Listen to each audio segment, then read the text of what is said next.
Hello again. We're here with episode 3. So, I was originally thinking of having titles for each episode, and undoubtedly, well, just for the sake of the video itself, but each episode is inherently untitled because there's not really.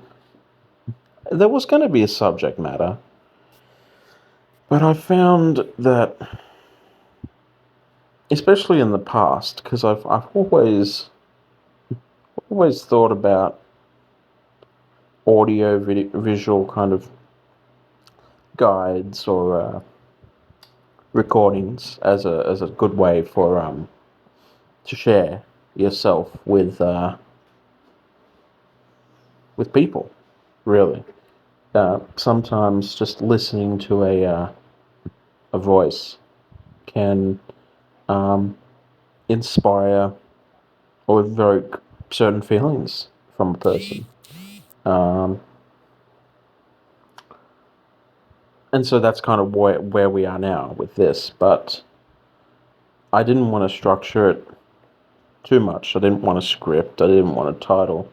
I didn't want a subject matter because it'd move away from a purist kind of rant or ramble or opinion piece and become more an essay.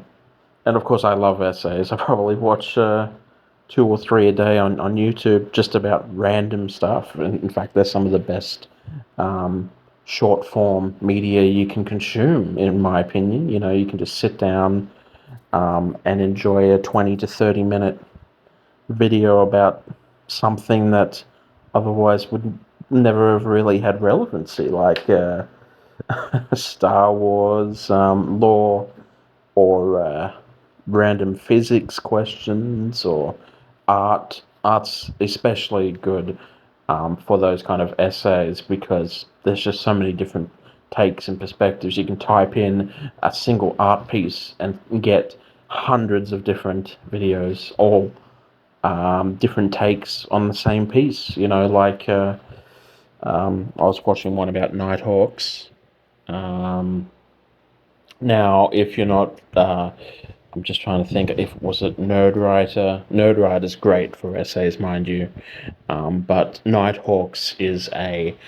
I'm sure that you know of it, but it's very famous. It's a it's an illustration. It's a painting by Edward Hopper, um, and it's an older one, oiled canvas, um,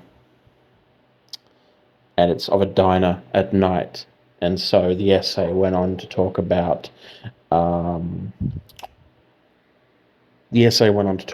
kind of the post-war influence, and also a lot of Hopper's other work, which was very like it had a lot of emotion poured into it, which all art does to some degree. I mean, even pieces that are deliberately unemotional, are deliberately apathetic, that in itself is a message, especially with new, like contemporary pieces, you know. I was kind of talking about that in the last episode with the idea of philosophy behind art. All art carries some sort of meaning or philosophy, and when it doesn't, when it lacks that, in the case of like certain NFTs or generative art, like AI generated art, then you kind of lose an essence of what art is. You lose that. It just becomes a pretty looking thing. It doesn't really have any more substance than that. It's a two-dimensional um, item in the physical space, you know, or digital space, whatever. But anyway, yeah, Nighthawk's great piece, one of my personal favorites, really, because it has this depth to it. And the way that Hopper, he had other pieces too, and he has a way of creating depth and perspective.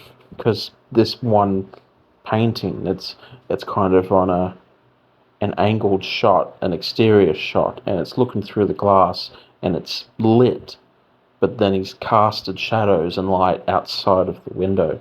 But he's also made sure to still create that transparency, the glass. Then the interior, fill that with depth, with space, but then have the light with the reflective properties on the buildings, on the people, on the furniture.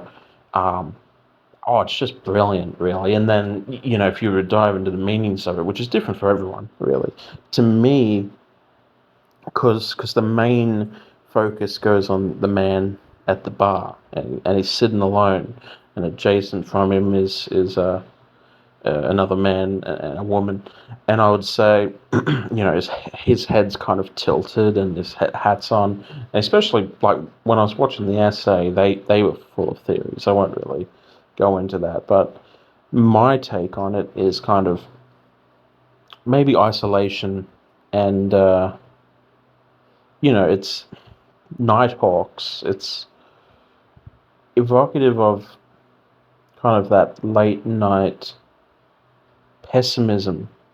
It's a pessimistic piece for me. And even though, yes, it's the only diner open in the dead of night, it's lit up. This man is alone at the bar, head um, tilted. It just it to me, because I'm kind of a pessimist. So um, as an artist, I'm kind of, I wouldn't say cynical, wouldn't take it that far, but people like to um, people like to guise it up in like realism or you know objective reality or what have you, a realist perspective. But really, I think pessimism is just kind of the lack of. I mean, well, it is. It's a lack of belief, but it's also brings with it kind of like a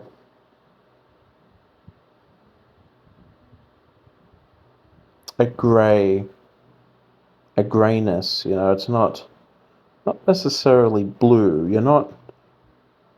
You could take depression from it, but it's neutral, and neutrality to me, neutral used to be good. I used to see neutrality as, oh yeah, that's the place to be like Sweden and be neutral. Neutral now, it's kind of shifted in my belief. I feel like neutrality, especially to humans, to people, to nature, has no real respect, has no bearing, no practicality to be on the fence between two truths or mistruths or lies and truths, good and evil, black and white, whatever you want to disguise it as, whatever fabrications and constructs you want to place on opinions and decisions and actions. There is always going to be two ways to see it, usually more so. Um, and people like to go, evil and good, bad, good, such polarities, such duality, really, to opposites. But there's always, it's far more complicated than that. It's never that simple. Never. No matter what. Between day and night, there's dusk and dawn. Between hot and cold, there's warm. Between good and evil, there's acts that constitute both in between. Good people do bad things, bad people do good things. It's not always going to be logical either, and it's easier to generalize these things because they're depicted so attractively in media and in culture and in society. It's a lot of our religions, a lot of our gods, our deities are structured in that way as well. It's just an easy truth to accept, to swallow, but to act on it, that's a completely different story. And I think coming back to pessimism, at least for me, Because I'm not really a hardcore pessimist. I'm not really anything, really. I guess maybe without getting too religious, God, no, I wouldn't want to open that can of worms, but I guess maybe agnostic would be a good kind of category to throw myself into, at least if I'm trying to explain something like this, because I'm open to beliefs. I won't force those upon others. That's the difference between, a zealous kind of extremist view where you're consumed by the belief, where you're consumed by the faith to a point where no others are true or valid, which is typically bad. That's that's not good. You don't want that. It's very outdated. It's very bygone. It's very like me versus you. It's tribal. It's herd mentality, which where we default on. It's a barbaric constitution, but it's there. It's politics 101. It's why politics and religion they're two of the most controversial talking points that you can have. I actively try to avoid both in anything I do. In all my works, I try to project a certain symbolism, sure, maybe subtle meanings, tones, feelings, but never really a clear, defined message. Never political. Um, because that's where I draw the line. Ironically, I find that politics. I can't stand the the reasoning behind so much of it. The division that it brings, and you've got you got bad actors on all sides, on all fronts. There's always it's muddled, mixed waters. It's been that way for as long as we've had um, civilized society, and people will always act accordingly. They will always be divisive. They'll always act against each other, often in their own self-interests, and that is kind of what I'm against. I'm not an altruist naturally, I'd like to be, but a lot of what I do is in my own self-interest as well. We all act that way. To deny it is to deny um, nature, sure, but uh, politics takes that a bit further because it creates these bubbles, these spheres of influence that you essentially give to one or few people, um, and they kind of have a voice, um, and that voice is oftentimes exploited and abused for very nefarious or uh, greedy reasons. Um, and I'm not going to really talk about that too much more because it's going into grounds of my own sort of beliefs and views on that aspect of society. Um, but I do think that a piece like Nighthawks, it has a lot of has a lot of meanings, and I'll draw my own from it. Others are free to do so. Um, and it's yeah, no, that was a great essay though, and so essays are good.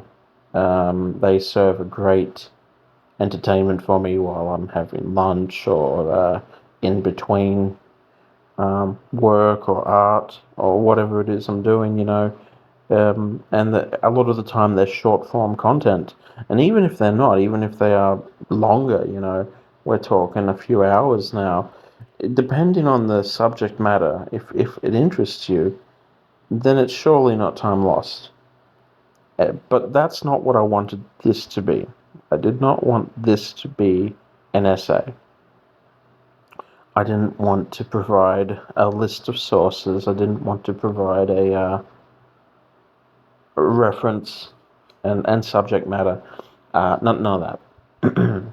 um, because this should be more personal, and this should be about the art that I'm making, and it should be about myself as a creator. And so that's what we're going to bring it back to now.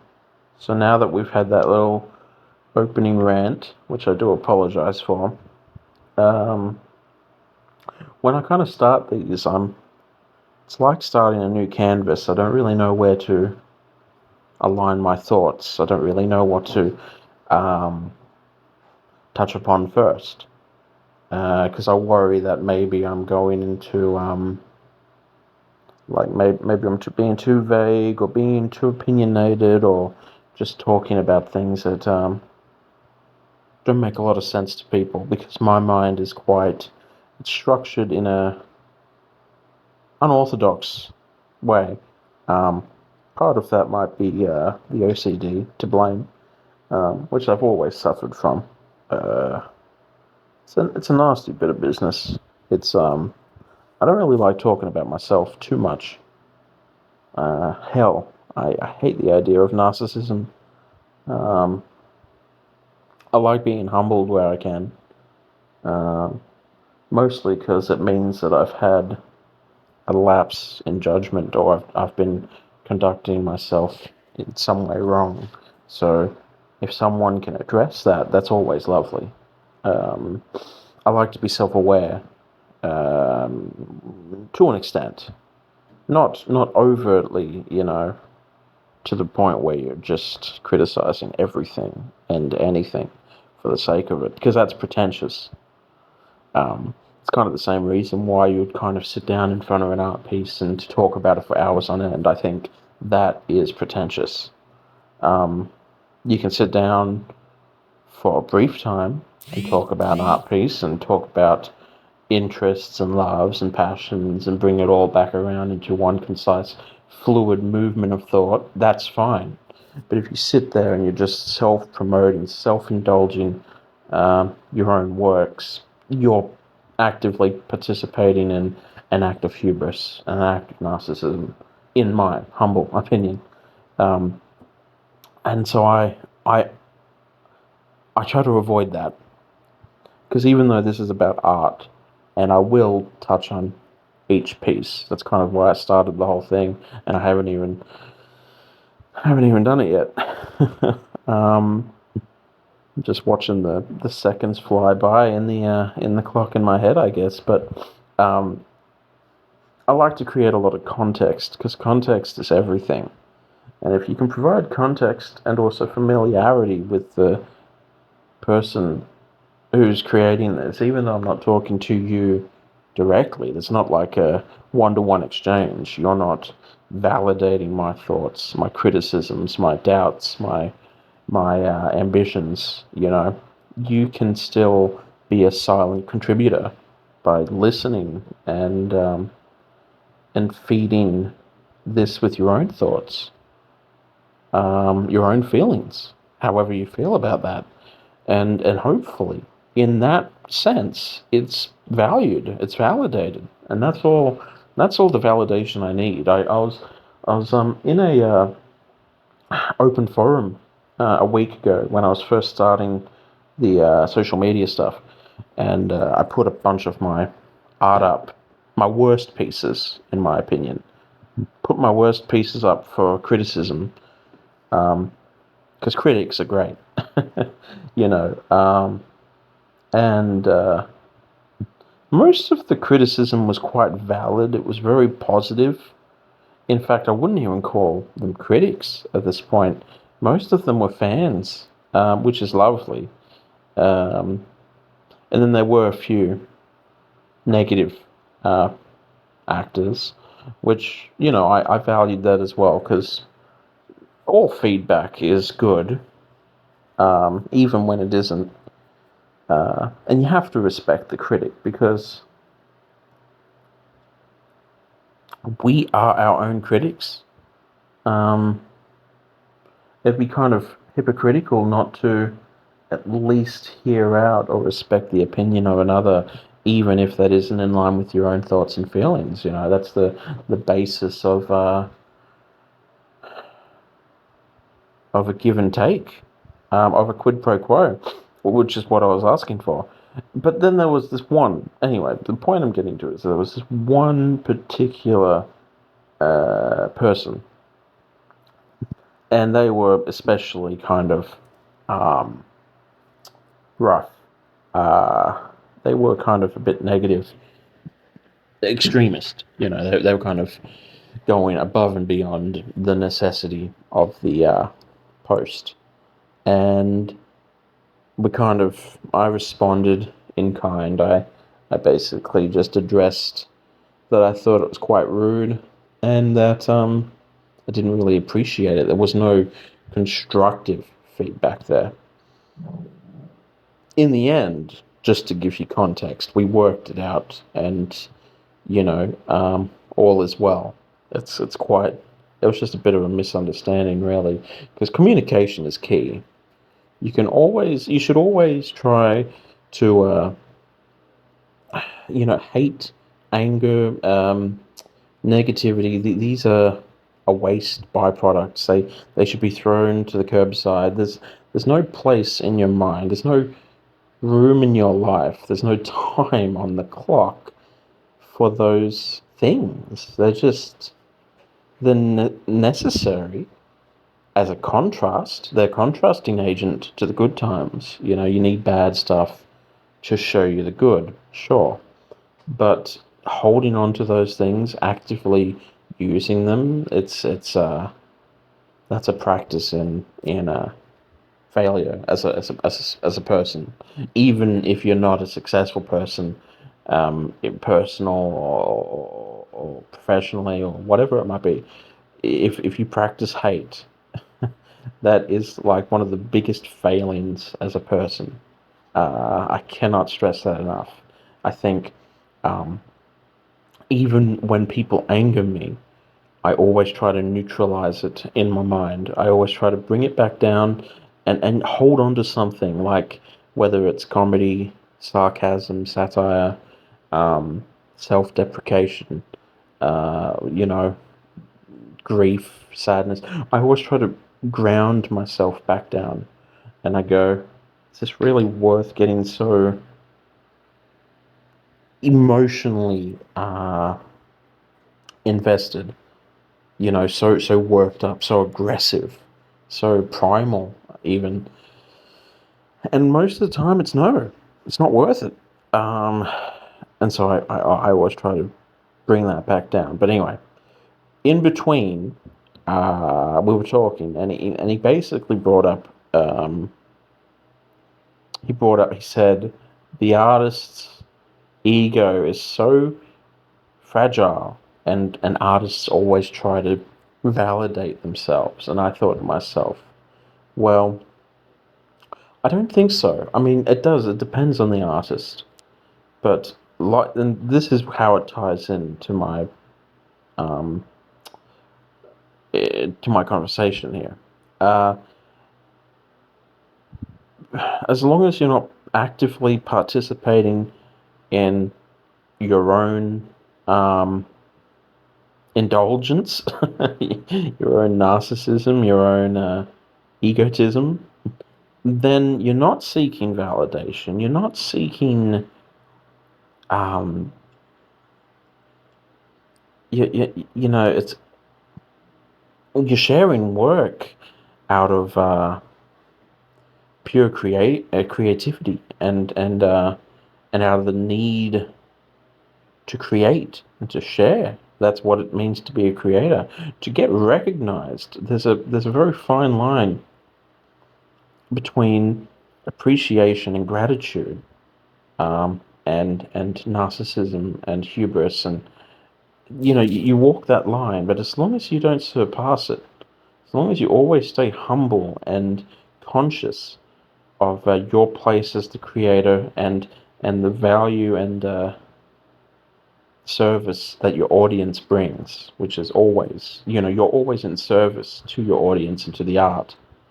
Um, Watch or read any good artist, and they will tell you the same thing. This is tried and tested traditional knowledge. It's just base wisdom here, really. I'm not reinventing the wheel. I'm just spitting the same uh, established facts that have been made before.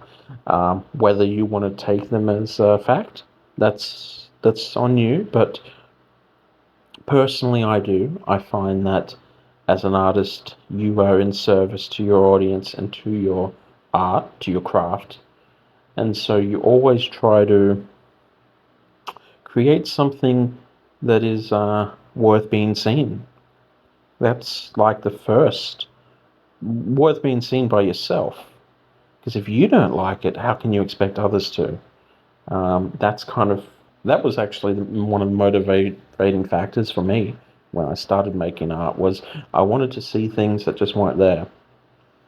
And I've tried the whole AI art thing. I have, and it's fascinating tech. It's amazing, truly. Back in school, um, I always used to say to everybody, I was like, an AI is going to be doing it. It's going to be making our music, our books, our art. No one believed me. It was as if it was some sort of alien concept or foreign, um, idea. But it's not that far fetched. And now um, we're seeing it in reality, and it's a very beautiful thing. There's nothing necessarily wrong with it. It's I guess it's how it's used, really. But you know, uh, in the beginning, a year or two ago, when I first looked at it, it was quite obvious that there was some distance for the AI to travel in order to achieve a realistic depiction of true art. Um, Now I'm on my feeds, and there's some pieces that come up, but there's a lot actually. There's a lot of AI artists. Now, I personally consider AI artists to be closer to a writer than they are a painter or sketcher or something. But to each their own. But there's a lot of these AI artists out there now. It's definitely trending. It's definitely in the social space, and I look at some of these art pieces that have thousands and thousands of likes and shares and engagements, and some of them even win their own competitions and exhibits and what have you. And some of them are indistinguishable from human art. You can no longer, like, soon you'll never be able to tell. The only reason I could tell some of them apart was because either the artist mentioned it, or there are websites now you can go on and take the image, scan it, and it will tell you the likelihood whether it's AI or human. And I've done that a few times, to my utter surprise, disbelief. I feel like the AI art is cool, but you're not really gonna. What kind of people do you want to connect with over something like AI art? Like, if you were put into a room, you had your whole gallery, and it was your AI generated pieces that you've typed up, um, and your audience wanted to see you work or wanted to see you explain each piece, or even just appreciate it. Kind of, where does your status reside in that situation as an artist?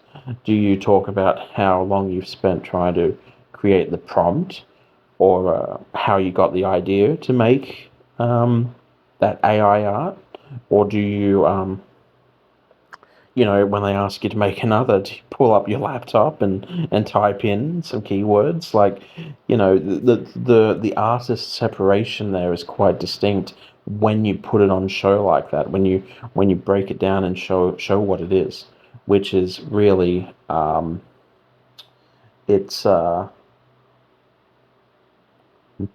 it's it shows two things. It shows how art can be so subjective, but it can also show how tech can be so, to use another one of those buzzwords, disruptive, because it's disrupted the art space so much. Um,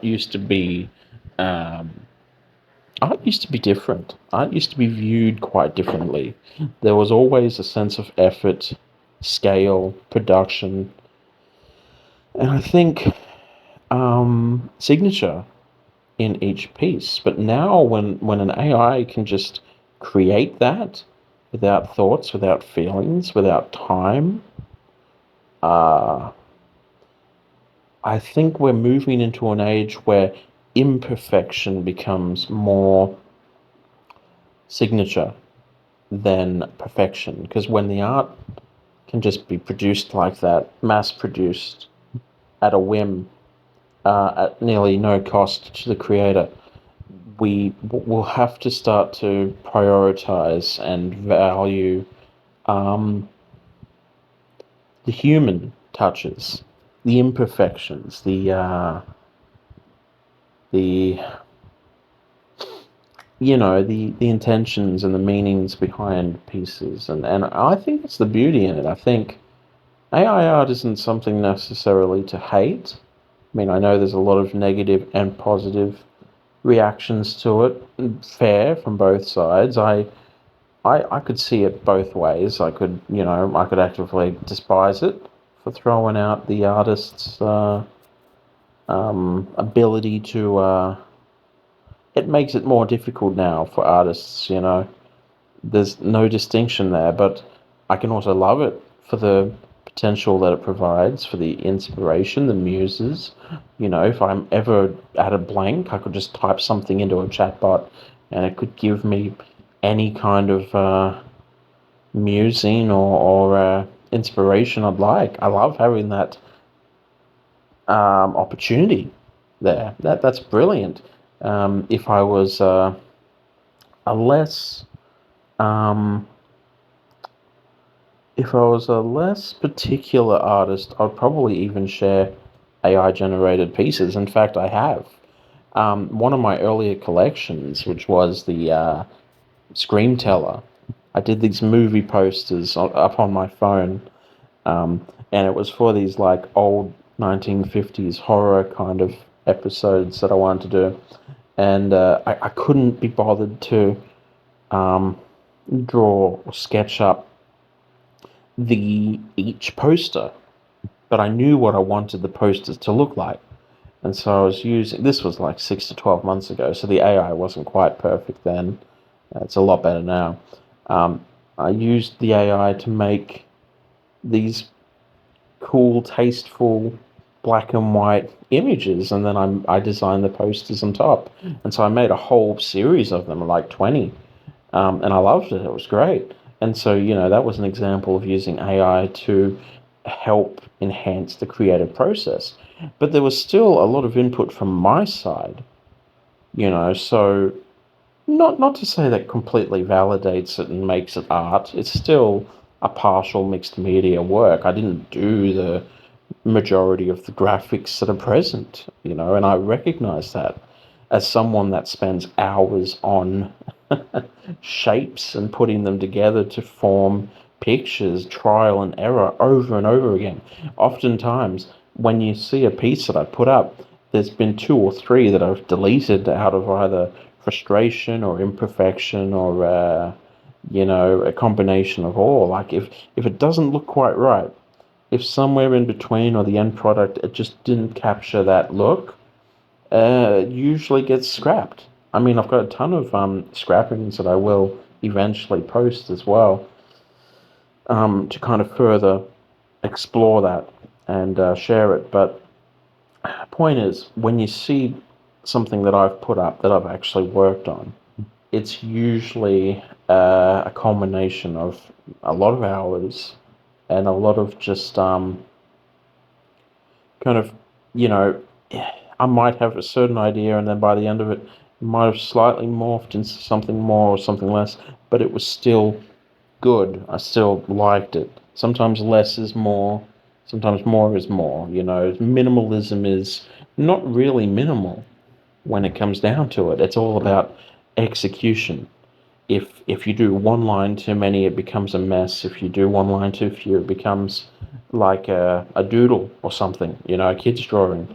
Um, it's a very fine balance.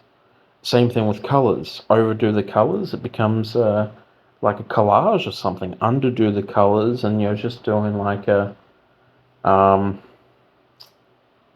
a monotone piece or something. There's no emotion to it. One of the first mistakes I did was I had an old piece I called Waves. It's a lighthouse, and the focus was on the waves along the coast, crashing up against this landmass that had the lone lighthouse standing above, um, shooting out at sea.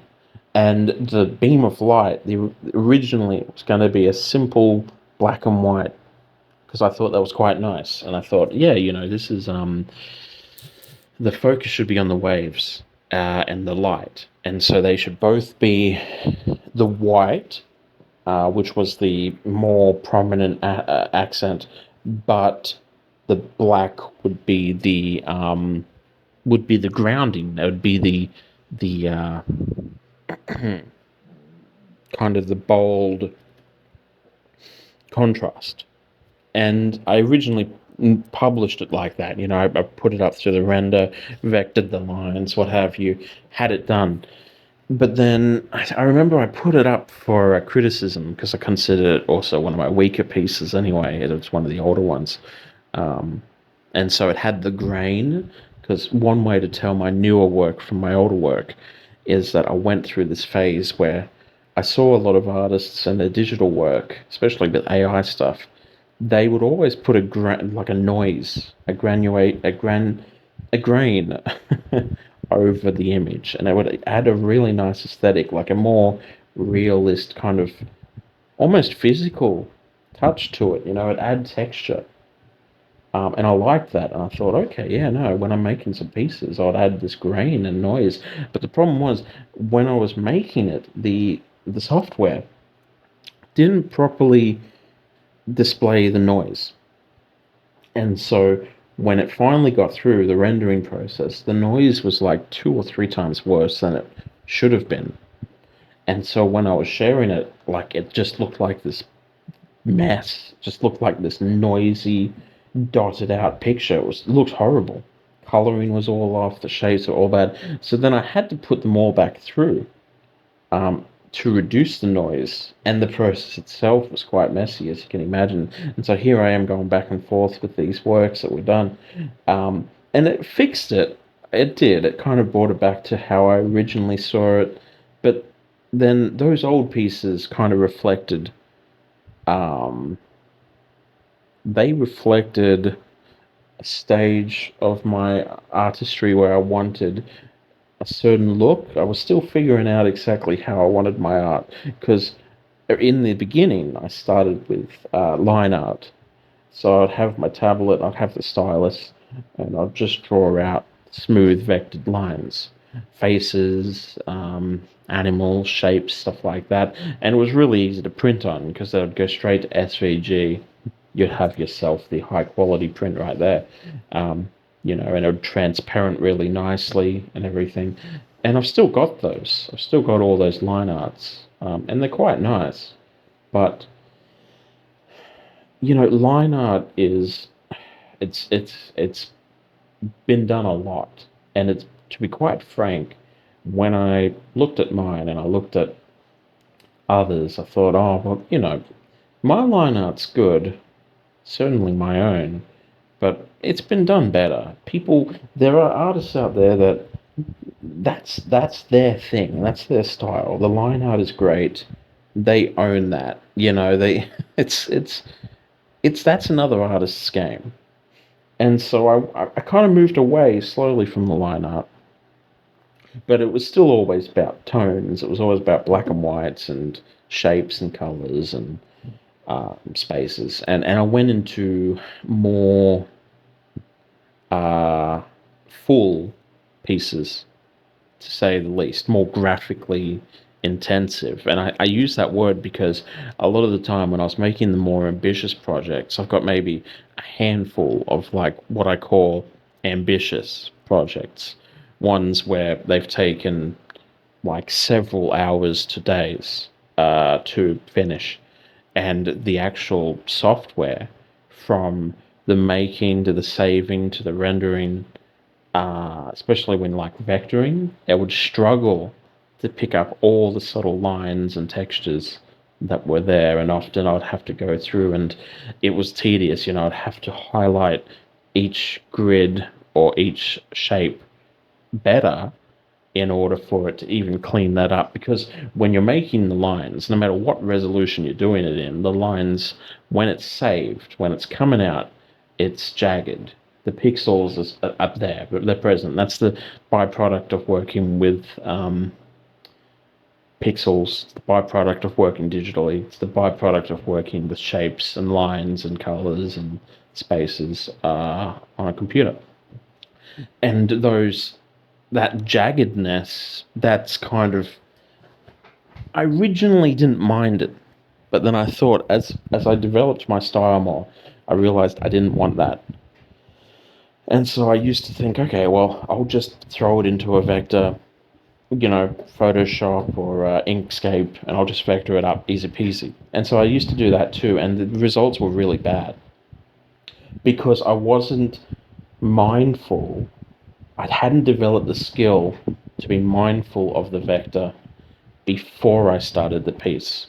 And so the art was made, and I'd have things like gradients and horizons and complicated, like, little graphics that wouldn't vector well, because vectors can't really do gradients. I mean, you can manually make a gradient in a vector, and it takes ages, or maybe get AI to do it. But it can't really do vectors. So what it does is, um, it does lines. Everything's lines. When you throw a complex graphic in to be vectored up, it's all lines, um, because it's smoothing them out, and it does a really good job at that, mind you. But it's all kind of based on definition.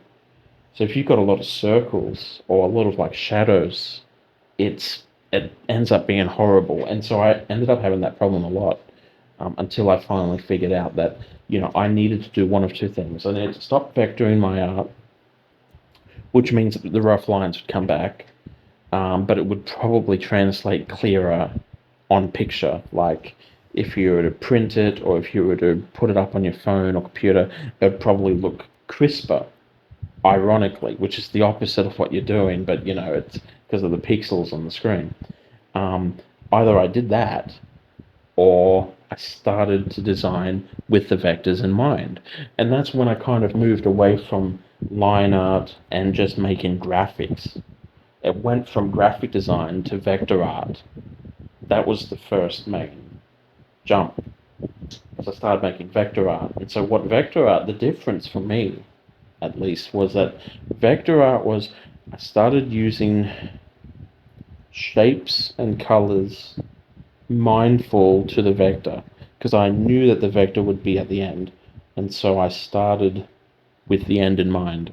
So I knew that when I made shapes and when I made colors and when I made gradients, I knew how they would look in the final product. So I incorporated that into the beginning, and it worked a lot better, because now I wasn't working so hard, to try to define the shapes or try to define the features. And so I started making designs that were a lot more vector friendly, and that just got better and better over time. And if you ever look at my portfolio, if you ever look at the gallery, you'll see this progression. You'll see the earliest phase, the line art. You'll see it move into simple graphics and complex ones. You'll see like the grain phase, and you'll see like a combination of all of that, and then you'll see the switch over, and that's kind of where I transition directly into vector art. And that was one of the biggest things I could do as an artist. And then that was me finding kind of my look, because I thought, okay, well, first I wanted everything to be smooth. I wanted smooth lines. I wanted to go back to like the line art. And so I was playing with that, but I thought, no, because all I'm doing now is I'm just going to be a line art vector artist. Like, it's still graphic design. It's still like it's art, but it's not really, it doesn't feel like mine. And so I kept experimenting.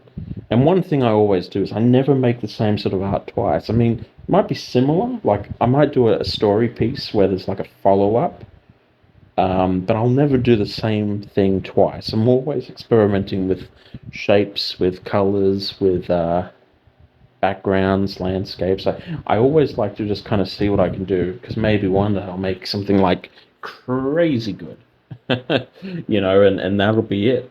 I can't beat it. But until then, I'm always working on trying to beat my last piece, or at least try something new. Because otherwise, what am I really doing? I'm just kind of repeating the same stuff. It's boring. It's not really progress. It's not joy. I mean, I know some artists like that, and there's nothing wrong with it. To respect to them, but I'm kind of it's not. I don't enjoy that. But anyway, the final stage of my style kind of came in a bit later when I started realizing imperfections in my work. I started realizing because the way that I was doing it was I started to move away from using whole shapes, which I was doing in the early days. I was just doing like squares, circles, triangles, and that was working good, but it wasn't flexible enough to create more intricate, detailed art. Because if I wanted to make a face, I'd have to make a skewered face, and so I'd always make something weird and like overtly triangular or overtly rectangular because I was trying to um, contort with the shapes that I had. Um, and that worked well, but then when I started wanting to make more detailed pieces like faces and people, it didn't.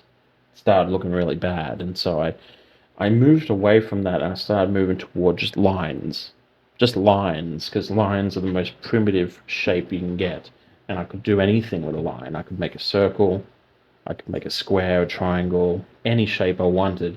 It would still be that original principle, but it would be just more flexible. And so I finally went into the lines, and at first it was quite tedious to get used to it because I had to kind of fill in gaps more where there weren't gaps. And I'd find that when I was making the art, it'd be kind of like a layering process because I'd have multiple layers, but when I flatten them, there would always be like a like a gap because the background wouldn't be there anymore. So then I'd have to kind of go around and I'd have to fill in the gap. Um, and that was a problem. Not really a problem, but it was just kind of a unique byproduct of the way that I was making art. But then the second issue came, not an issue anymore, mind you, but the second issue at the time came because the lines started to get kind of. They used to, because there was a lot of lines. Some designs had like hundreds to thousands of lines, all intersecting, all connecting. Some making curves, some making squares. The lines would kind of end up being a bit jagged or rough. They would come out like jagged. And I saw that and I started trying to like fix it up, and I was like, oh no, I want this to be smooth. I want this to be clean like everyone else's. I want this to look really neat. And I did that for the first few, and I just over time I started to realize that as the imperfections like were there, they were a byproduct of the way that I was making the art. They were a style of their own. And so rather than try to make the art always smooth, I didn't want to touch that because I'd always be touching it up after the fact. Because I wouldn't be doing it as I worked, it'd be always an afterthought. And so it'd be almost like I'm cleaning up my own work. And I didn't like that because that was detracting, that was taking away from what it was. And so I thought, okay, well, hang on just a second. This is my style. This is how I make art. And an already extremely long, overworked, tedious process is getting even longer and worse because I'm trying to fix this quotation marks. And so I eventually decided just to completely rest on my laurels and accept that that was my style. And as each piece went on, I found that not only did it looked fine, it looked good even, but it kind of it says something about my art. Not to apply meaning where there isn't none, but I would say that if I was to try to explain it, it would be this: art isn't always going to be clean. It isn't always going to be smooth. It's got rough edges. It's got bumps along the road, so to speak. And um, the byproducts of my art, the way that I produce art, I don't want to hide those because they're not flaws, they're not imperfections. Just like you shouldn't hide the imperfections that you have as a person because they make you who you are. They're a signature to your person. But the art, when the rough lines are very recognizable, and I would even say, if I had to criticize it, I'd say you could call me the lazy artist because I could, I absolutely could. Every time I'm making these pieces, I could go through and clean it up. I could go through and ensure there's no bumps, there's no rough lines, there's no like jagged edges. I could do that, but I don't want to. And it's not laziness. I say that jokingly because I'm sure that people would, they could see it like that. They could say, oh, he's the lazy artist. But I say that jokingly because I think that's my style. I think that's what differentiates me from others because it's still taking me the same amount of time, if not longer, because I'm often there doing one line at a time, zoom out, look at it, go back in, another line, delete the line, undo, go back, change the lines again. I'm often like changing one pixel at a time here. Like there are usually 3 or 4 main line lengths that I'm dealing with. It's usually a 6 pixel, 12 pixel. If I'm working on a really big piece, I can go down to 3 pixel. So 3, 6, 9, and 12. They are the 4 uh, lengths that I work with. Sometimes, like if it's a background and it's really supposed to be just not in focus, I'll go to like 20, but then those lines are really obvious. It's used for stuff like gradients or horizons, things that I just don't really want to put a lot of focus into. Usually, though, like if I've got like a really complicated piece like Swell or Zeppelin or Platform, where I'm trying to depict a scene, in which case it's like an airship on fire. And I'm doing the clouds and I'm doing the water and I'm doing the reflections. You need really fine lines because if even for the actual subject itself, even for the airship, you would think, oh yeah, no, thicker lines for that. No, it can't be because every single detail is on that. That's the picture itself. In fact, if anywhere was to have the thicker lines, it'd probably be on the clouds. But then the clouds around the airship are also in focus. So the whole piece was just all like 3s and 6s, I think, and it was extreme. Like that was tricky. There's another one, Turbulence, with the plane, and I was using photos of an A380 Airbus for reference. I had the photos there, and I was looking at it, and I couldn't find one of the plane on the angle I needed it to, and so I kept trying to find ways to get the perfect influence for it, and even with the clouds, because I'm not very good with clouds. I struggle. I always need like a reference point. Because I make clouds look too generic or too square, and so I need them to have that like randomness, that fluffy kind of just chaotic look. And so I eventually got it, but I remember having like 100 photos saved of all sorts of things, and I all kind of I was, and that's the process.